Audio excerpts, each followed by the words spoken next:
성령님이 이 땅에 오신 목적은 분명합니다. 저와 여러분을 땅끝까지 이르는 증인을 만들기 위함인데요. 사도행전 1장 8절을 보면 오직 성령이 너에게 임하시면 너희가 권능을 받고 결국 땅끝까지 이르러 내 증인이 된다고 하셨습니다. 제가 볼 때는 승천하셨던 예수님 좀 믿는 구석이 확실히 있으셨다고 생각합니다. 남겨진 제자들에게도 너희가 진실로 나를 믿고 진실로 하나님을 믿는다면 너희가 이 땅을 살 때 근심하거나 염려하지 않을 것이라고 말씀하셨습니다. 예수님은 왜 그토록 장담하셨죠? 나 말고 또 다른 보혜사인 그 헬퍼, 그 돕는 자라고 하는 그 성령께서 이 땅에 오실 것이기 때문입니다. 요한복음 14장 16절부터 18절까지 말씀입니다. 내가 아버지께 구하겠으니 그가 또 다른 보혜사를 너희에게 주사 영원토록 너희와 함께 있게 하리니 그는 진리의 영이라 세상은 능히 그를 받지 못하나니 이는 그를 보지도 못하고 알지도 못함이라. 그러나 너희는 그를 아나니 그는 너희와 함께 거하시며 또 너희 속에 계시겠습니다. 내가 너희를 고아와 같이 버려두지 아니하고 너희에게로 오리라. 그 성령님이 함께하기 때문에 우리가 고아가 되지 않고 또 삶 속에 두려워하지 않고 결국 담대한 증인이 된다는 것입니다. 요한복음 14장 12절을 보면 예수님은 심지어 성령과 너희가 함께하면 내가 하는 일도 하고 그보다 더 큰 일도 감당한다고 하셨습니다. 제가 볼 때 이 땅의 성도는 그래서 두 부류로 나눠진다고 생각합니다. 증인이냐 증인이 아니냐. 마치 언제나 교회 안에는 제자가 있고 무리가 있거든요. 마치 부를 받은 자가 있다면 전혀 부를 받지 못한 자가 있는 것처럼 증인이 있다면 증인의 삶을 살고 있지 않은 자로 나눠지지 않을까. 이것을 진짜와 가짜로 구분하는 건 너무나 극단적이고요. 갈대상자의 주인공인 고 김영길 한동대 전 총장은 성령님을 받고 완전히 새 사람이 된 분으로 알려져 있습니다. 원래 예수님을 안 믿었는데 그 미국에서 공부하실 때 그 아내 되신 김영애 권사님과 펜팔을 하다가 결혼하기 위한 조건으로 교회를 다녀야 된다. 그러니까 권사님의 아버님이 내 딸을 가져가려면 반드시 너 교회 다녀야 된다. 그래서 다니기 시작했다고 합니다. 그런데 늘 예배 때 집중하지 못하고 또 졸고 또 말씀을 들을 때면 이분이 유명한 물리학자였기 때문에 판단했다고 합니다. 예를 들어서 물이 포도주로 바뀌었다라는 말씀만 들린다고 한다면 반드시 그날은 집에서 부부싸움을 했다고 합니다. 왜냐하면 인정이 되지 않는 것입니다. 아니 이렇게 믿어져야 그게 믿어질 텐데 도저히 믿겨지지 않는 것입니다. 그러던 어느 날 이분이 성령 세례를 경험합니다. 새 사람으로 변화되자 성경을 폈는데 창세기 1장 1절이 믿어지더래요. 태초에 하나님이 천지를 창조하시느니라. 아멘. 여러분 믿으십니까? 천지를 창조하신 하나님이 성령 안에서 내 안에 함께 있는데 도대체 뭐가 문제냐는 거예요. 그때부터 이분의 삶이 변화되기 시작하는데 결과는 뭡니까? 한동대 총장으로 콜링을 받고 자신의 명예, 지위, 모든 퇴직금 그리고 두 분이 살던 집까지 허허벌판에 세워진 한동대학에 헌신하기 시작했다고 합니다. 물론 성령의 임재 안에서 자신의 것을 포기하는 그 엄청난 기쁨을 누리긴 했지만 재정난, 총장 구속 사건, 직원 노조와의 대치, 지역사회와의 마찰 등 무려 50차례 이상 법정 출두는 결코 만만치 않은 과정이었다고 하죠.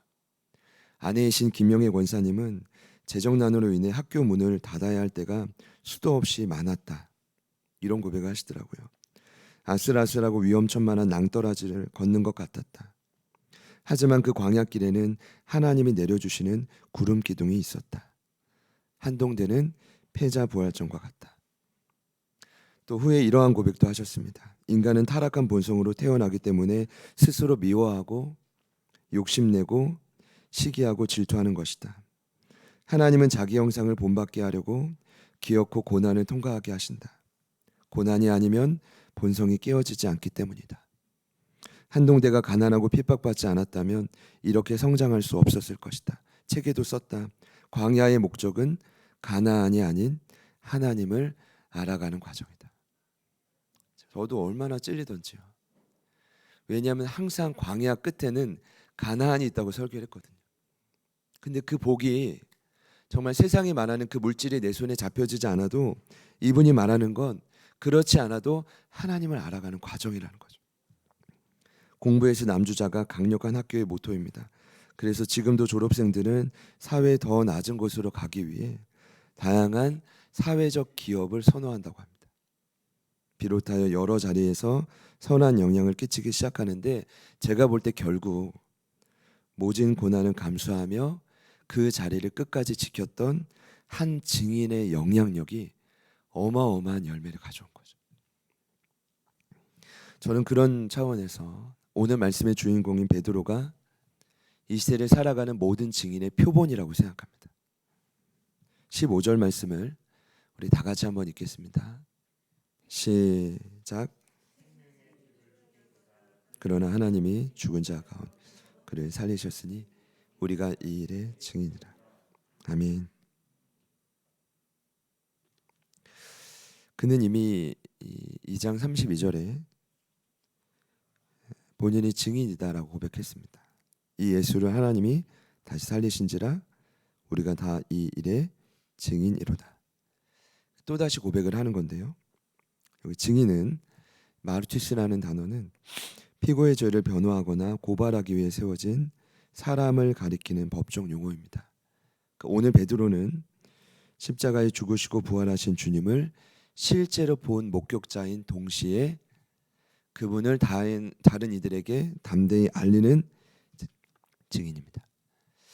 제가 볼 때 오늘 이 본문 안에 솔로몬 행각의 설교로 유명한 말씀이지만 어떤 말씀의 구조와 내용보다는 참된 증인의 특징이 무엇인지를 명확하게 소개하고 있다고 생각합니다. 두 가지만 함께 좀 나누려고 하는데요. 먼저 증인은 철저히 하나님께 영광을 돌리는 자입니다.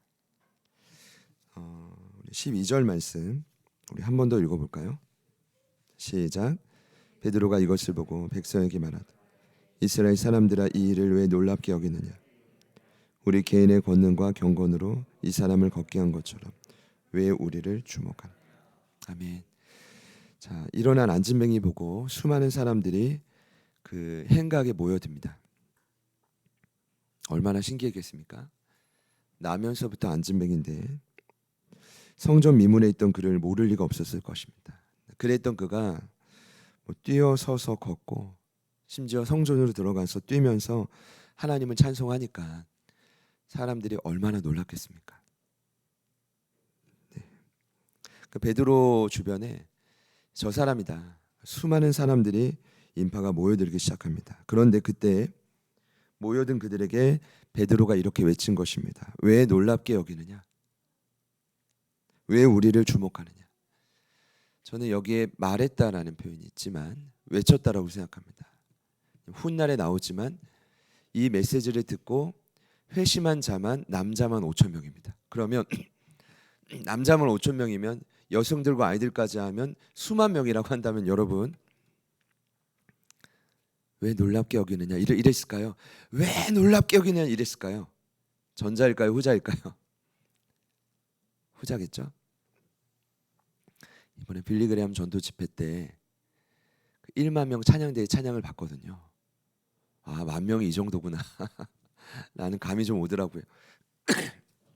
그 정도의 인원을 향해 강력하게 외쳤을 것이라고 생각을 해봅니다. 어떤 의미입니까? 왜 놀랍게 여기느냐? 왜 우리를 주목하느냐? 이 말은 어떤 의미예요? 지금 일어난 이 일은 당연하다. 내게는 불가능하지만 하나님에게는 당연하다는 것입니다. 그러니 이 사건은 내가 한 것이 아니라 예수님이 하신 일이라는 것입니다. 내 힘이 아닌 하나님의 힘이라는 것입니다. 결국 나면서부터 안진뱅이를 일으킨 것은 내 능력이 아닌 예수님의 능력이란 뜻이죠. 그러니 우리에게 집중하지 말라는 것입니다. 자신에게 집중하지 말라는 것입니다. 여러분, 사실 이건 엄청난 겸손입니다. 아, 당연히 이래야지 라고 저희는 생각하지만 막상 이러한 자리에 저희가 만약 마주한다면 저는 결코 쉽지 않을 거라고 생각합니다. 2000년 교회사에서 최대의 설교자로 인정받는 인물이 있습니다. 별명이 황금입이라는 분이 있습니다. 요한 크리소스톰이라는 인물인데 이분이 베드로의 이런 훌륭한 태도를 향해 이렇게 말했습니다. 그는 베드로가 현재 구하는 바가 무엇이며 또 그가 자신에 대한 명예를 거절한 자태를 보라. 강력하게 칭찬했습니다. 여러분, 간혹 탁월한 재능이나 뛰어난 언변으로 청중들을 감동시키는 경우도 있습니다. 설교자들 중에요. 그리고 깊은 믿음으로 병자들을 고치는 귀한 일꾼들도 있는데요. 여러분, 저는요, 오늘이 말씀의 주인공인 베드로처럼, 요한처럼 저와 여러분도 쓰임 받을 거라고 믿습니다. 근데 조심해야 될 게 있습니다. 쓰임 받을 때 반드시 기억해야 될 사실이 있어요. 그것은 내 힘으로 하는 일이 아니라는 것입니다. 다 이해하실 텐데요. 베드로는 철저히 자신에 대한 명예를 거절합니다. 이것은 베드로가 시작한 게 아니라 예수님이 본을 보여주셨습니다. 이제는 베드로가 성령 안에서 예수님이 했던 그 모습들이 다 이해가 되기 시작하는 겁니다. 마태복음 15장 31절입니다. 말 못하는 사람이 말하고 장애인이 온전하게 되고 다리 저는 사람이 걸으며 맹인이 보는 것을 무리가 보고 놀랍게 여겨 이스라엘의 하나님께 영광을 돌리니라. 여러분, 예수님 당시에도 수많은 인파가 있었는데 여기 보면 예수님이 아닌 사람들이 영광을 돌렸다고 합니다. 그런 일이 어찌 가능할까요? 그 기적을 보고 놀라기도 힘든데 버거울 텐데 어찌 하나님을 떠올리고 하나님께 영광을 돌릴 수 있었는가? 제가 볼 때는 그때마다 결정적인 순간마다 그 기적의 통로가 되신 예수님이 철저하게 하나님께 영광을 돌렸던 것입니다. 하나님의 영광을 가로채지 않은 것입니다. 증인의 첫 번째 특징은 어떤 순간에도 하나님의 영광을 빼앗지 않는 것입니다. 빼앗지 않기를 축복합니다. 자, 내게 능력이 없다는 것을 명확히 인지하십시오. 결코 쉽지 않은 모습입니다. 그래서 저는요, 사실 하나님께 영광을 돌립시다 하고 끝나면 되지만 이런 고민이 들었어요. 왜 이 일이 잘 안 될까? 왜 저는 이 일이 쉽지 않을까? 왜 자꾸 은근히 남들이 모르게 지난주 이제 부끄러운 일이 있었는데 금요 성령 집회 전에 저희 복도에 불이 이제 좀 어두운 거예요. 그래서 제가 태어나서 처음으로 그 LED 등 2개를 사가지고 갈았단 말이에요. 근데 그냥 갈면 되는데 문제는 뭐냐면 찬수 일로 와. 이거 사다리 잡아. 사다리 또 찬수는 이제 언제나 대기조거든요. 사다리 잡고 어떻게 할까요? 어떻게 할까요? 이걸 그냥 달면 되는데 제가 윤영 전사 밑에 뭐 하고 있어? 사진 찍어. 그래서 그걸 기어코 카페에 또 올려보겠다고 하는데 어제는 그 거의 뭐 오후 2시부터 늦은 시간까지 우리 뭐 종문 목사님, 하영 전사, 뭐 청년 선생님들이 창고 정리하느라 이 건물주 사장님이나 아주 땀을 삐질삐질 흘렸는데 그건 사진 한 장 안 찍고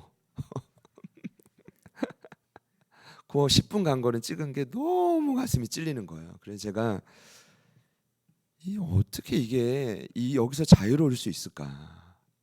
자기를 드러내려는 이 모습에서 하나님께만 영광 돌린 이 일이 어찌 가능할까? 고민하는 가운데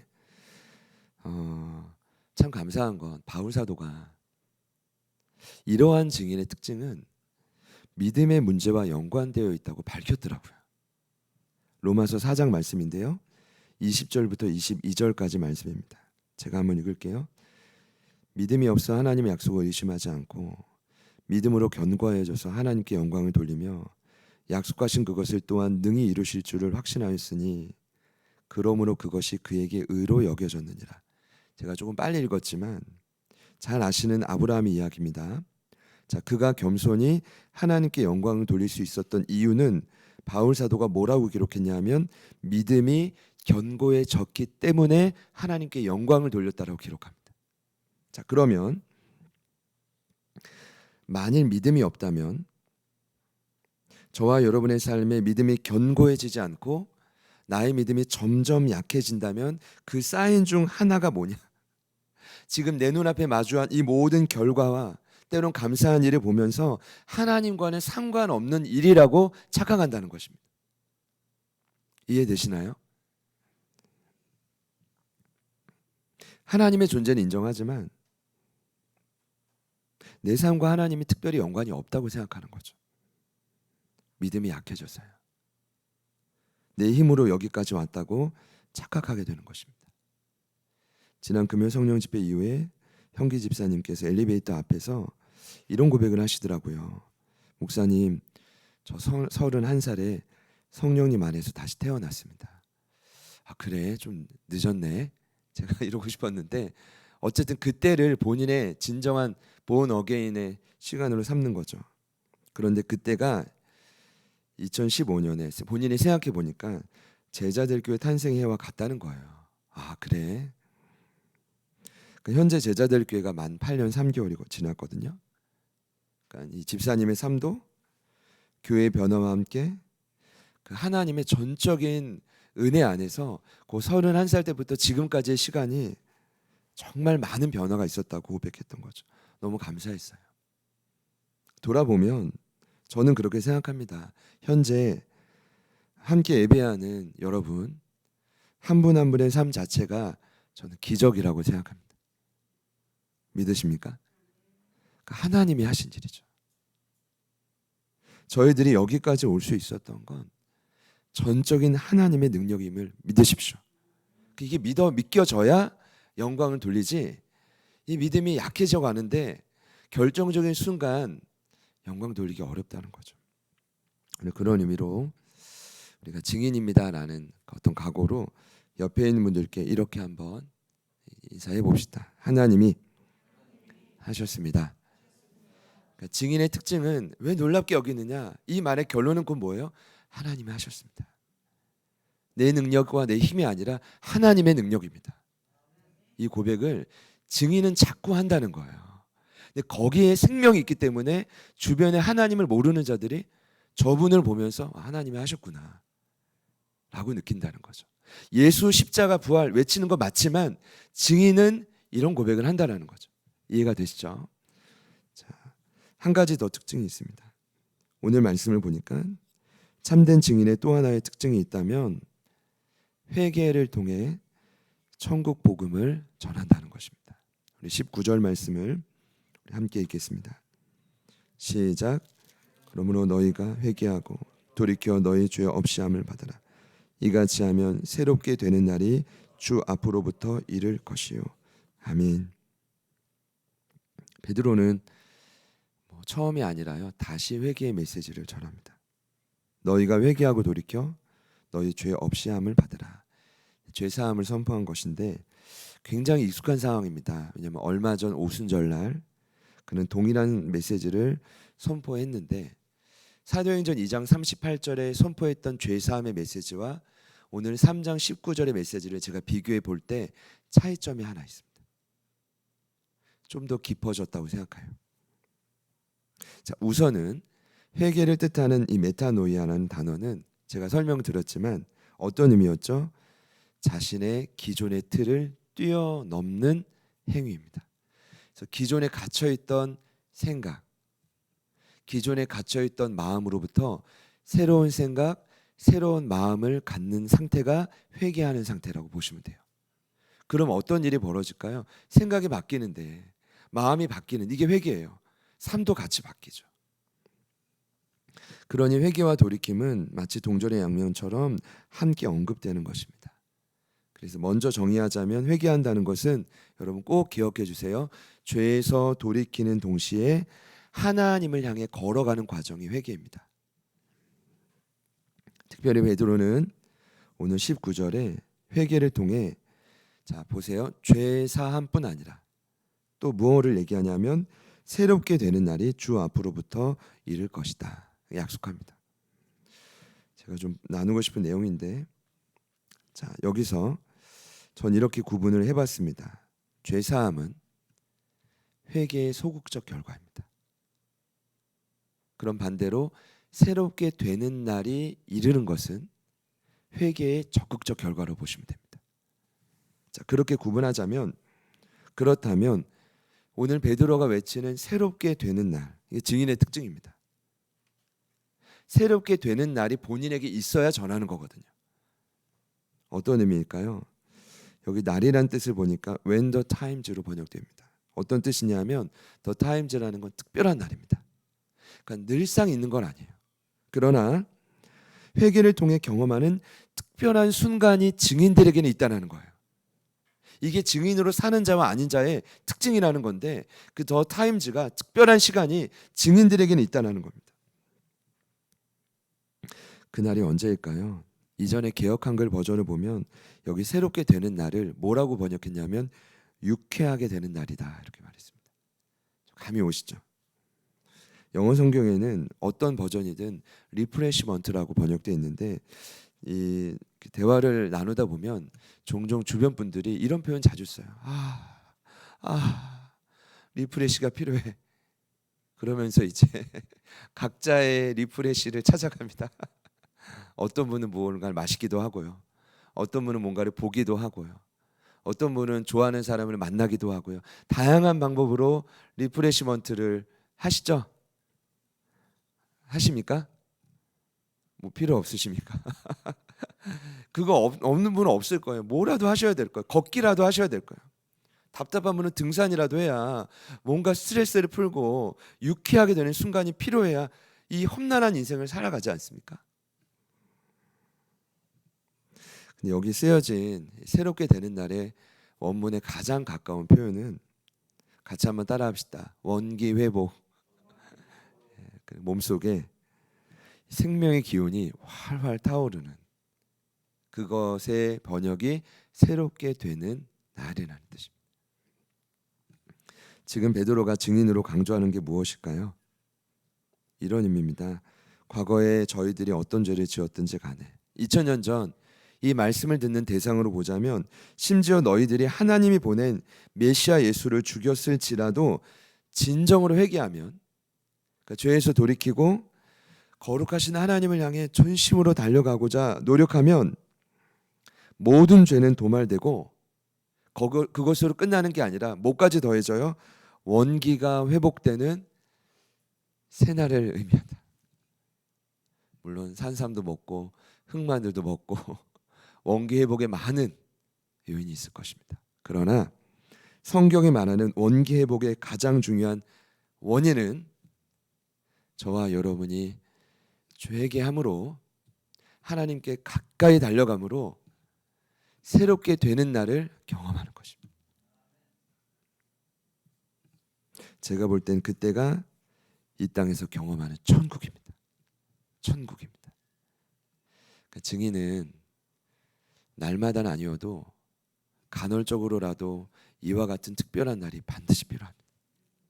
그래야 그 힘으로 이 땅을 버티고 살죠. 그래서 과거에 이 땅을 살아갔던 많은 믿음의 선배들이 그 새롭게 되는 날을 경험할 때마다 이런 고백을 했던 것 같습니다. 내 영혼이 은총 입어 중한 죄진 벗고 보니 슬픈 많은 이 세상도 전국으로 와도다. 할렐루야 찬양하세. 내 모든 죄 상받고 주 예수와 동행하니 그 어디나 하늘. 할렐루야 할렐루야 찬양하세. 내 모든 죄 산받고 주 예수와 동행하니 그 어디나 하늘나라. 할렐루야. 이사야 43장 25절 말씀을 보면 하나님이 직접 이렇게 말씀하십니다. 나는 나를 위하여, 너희를 위하여가 아니라 괴로운 나를 위하여 내 허물을 도말하는 자니 내 죄를 기억하지 아니하리라. 하나님이 원하십니다. 예수님 안에서 우리의 죄를 씻고 하나님께로 가까이 다가오기를 하나님이 원하십니다. 사랑하는 여러분, 우리가 증인으로 주님 앞에 다시 회개하십시오. 그래서 새날 누리시기를 간절히 축복합니다.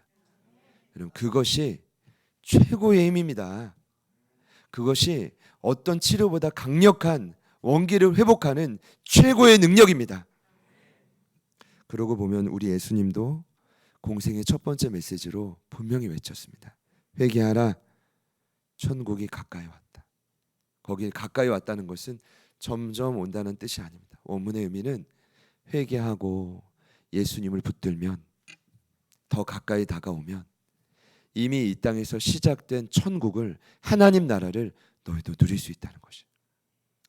아무리 우리 앞에 놓인 일이 험난하고 어둡고 힘이 들어도 회개하고 돌이키면 새롭게 되는 날을 얼마든지 누릴 수 있다는 것입니다. 제가 볼 때는 예수님이 믿는 구석이 맞았습니다. 성령이 그에게 임하고 충만하게 역사하자 베드로는 예수님의 예언대로 바뀌었습니다. 그분이 하셨던 일도 했고, 엄밀히 보면 예수님보다 더 큰 일도 감당합니다. 3,000명이, 5,000명이, 물론 한 번에 한 사람씩이 원칙이지만 예수님이 하셨던 엄청난 사역 이상의 능력을 우리 베드로가 아니거든요. 베드로 사도가 능력 있게 감당했다는 것입니다. 정리하자면 그렇습니다. 증인은 믿음이 점점 더 견고해져 가는 자입니다. 그래서 작은 일과 어떤 큰 일에도 모든 것을 하나님께 영광 올려드리는 자입니다. 빼앗지 않고. 그런 자가 되시기를 축복합니다. 또 거기에 새롭게 되는 이 힘을 얻어서 회개와 천국 복음을 자신의 자리에서 끝까지 전하는 자가 바로 증인입니다. 여러분께, 저에게 묻습니다. 현재 나는 증인인가요? 예수님을 믿고 그 성령이 내 안에 진정으로 내주하신다면, 창조하신 그분이 내 안에 함께하고 있다면 저희들은 얼마든지 증인의 삶을 살아낼 수 있다고 믿습니다. 바라기는 이 한 주가 저희들의 연약한 믿음이 더욱 견고해져 가기를 소망합니다. 그래서 어떤 일을 보더라도 하나님이 하셨어, 참 내가 수고했어, 이거보다는 하나님이 하신 일이야. 그러니 앞으로 하나님이 더 큰 일을 행하실 거야. 할렐루야. 이 고백이 나오기를. 더 나아가서 기회가 된다면 원기 회복을 할 수 있는 메시지가 여러분의 삶을 통해 주변으로 흘러가기를. 근데 주변에서 볼 거예요. 내가 이 천국 복음을 전해야 되는데 내 안에 원기가 하나도 없어. 이러면 조금 시간이 필요하겠죠. 그래서 여러분, 성령의 능력으로 힘을 얻으시기를 축복합니다. 축복합니다. 그런 각오와 결단으로 같이 한번 찬양하겠습니다.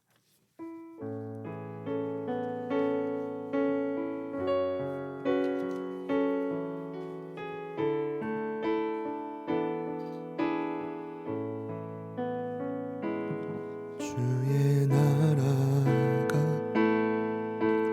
임할 때 하나님 임재하신 예배가 회복되며 기적은 일어나네.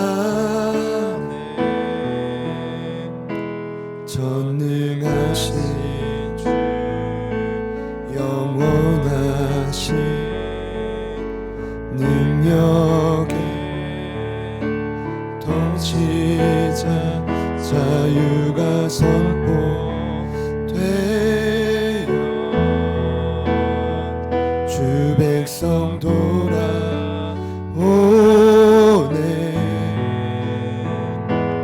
하나님 나라 임하소서.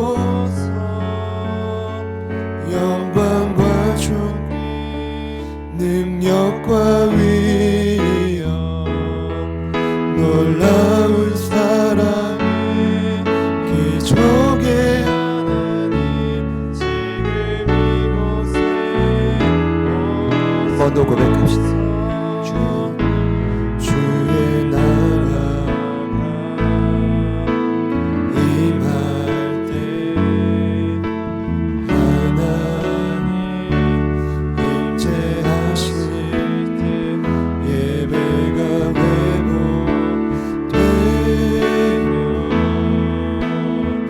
기적은 일어나네.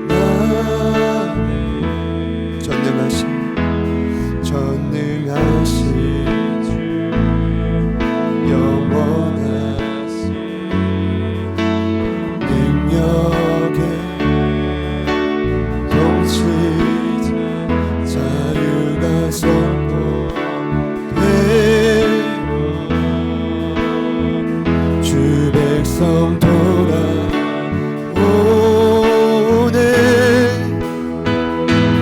하나님 나라 임하소서. 영광과 존귀 능력과 위엄 놀라운 사랑의 기적의 하나님 지금 이곳에 하나님 나라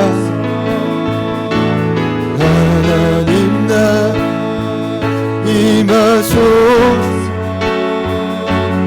영광과 존귀 능력과 위엄 놀라운 사랑의 기적의 하나님 지금 이곳에 전심으로 고백합시다. 주 높고 위대하신 주 높고 위대하신 그 계획 선포하네. 만왕의 주 하나 지금 주 높고 위대하신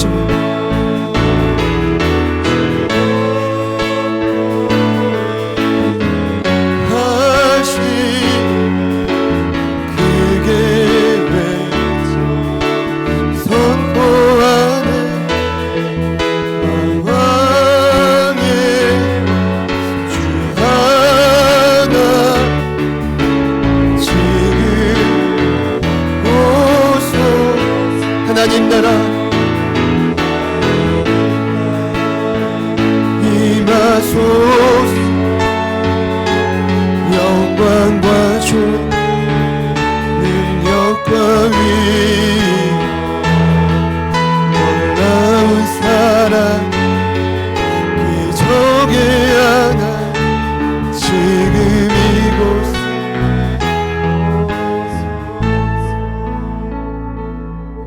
하나님, 우리에게도 하나님의 놀라운 기적과 표적이 필요합니다. 이 시간 겸손히 회개하는 마음으로 주님께 가까이 나아갑니다. 먼저는 우리의 삶에 주님 약속하신 새롭게 되는 날을 허락하여 주옵소서. 잃어버린 생명 그리고 그 모든 힘을 성령 안에서 다시 한번 되찾는 역사가 있게 하여 주시옵소서. 우리 안에 진정 그 원기가 회복되어서 하나님 나라의 참 증인으로 서게 하여 주시옵소서. 하나님이 하셨기에 다시 한번 하나님께서 우리의 삶에 일하시기를 초청하며 이 시간 우리 주님 이름 한번 부르시고 간절히 기도하십니다. 주님, 주님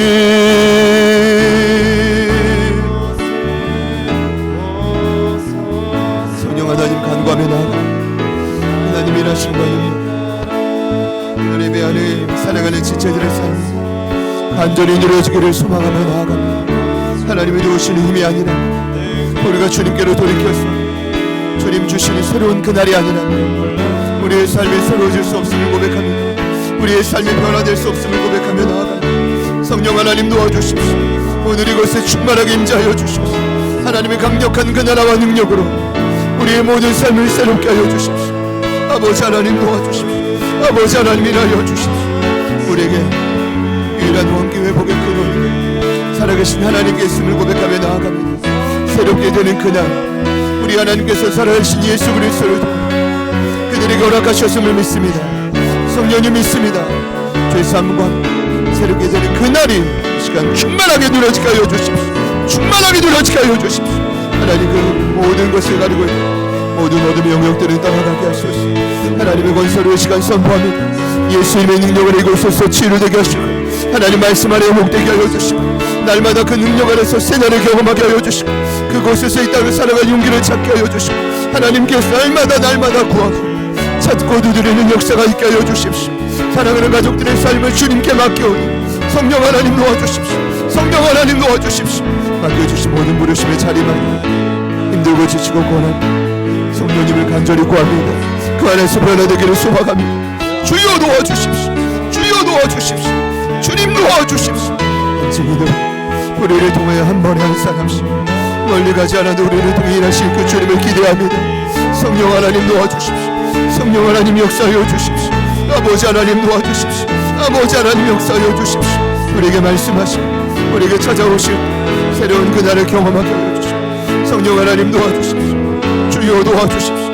주여 도와주십시오. 아버지 하나님 도와주십시오. 하나님 아버지 도와주십시오. 하나님 아버지 역사하여 주십시오. 주여 도와주십시오. 주여 도와주십시오. 아버지 하나님 아버지 하나님 아버지 하나님 아버지 하나님 아버지 하나님 아버지 하나님 도와주십시오. 아버지 하나님 아버지 하나님 도와주십시오. 주님 도와주십시오. 주님 도와주십시오. 주님 도와주십시오. 주여 도와주십시오. 하나님 그 힘과 능력을 위로부터 부어주십시오. 성령 안에서 강력하게 부어주십시오. 주님이 아니고서는 감당할 수 없는 그 삶을 하나님의 능력으로 감당하게 하소서. 하나님의 능력으로 감당하게 하소서. 주여 주여 주여 도와주십시오. 하나님 도와주십시오. 성령 하나님 도와주십시오.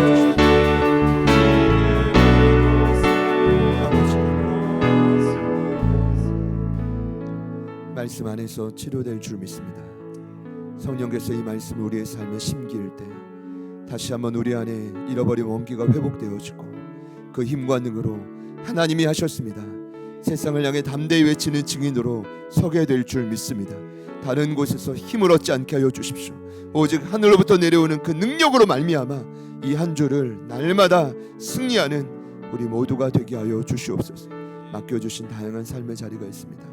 각 가정에서 자녀를 양육하며 또 학업의 자리에서 더 나아가 일터와 모든 사업의 자리마다 하나님 때로는 아픈 환우를 간호하는 그 자리에서 우리에게 힘이 필요합니다.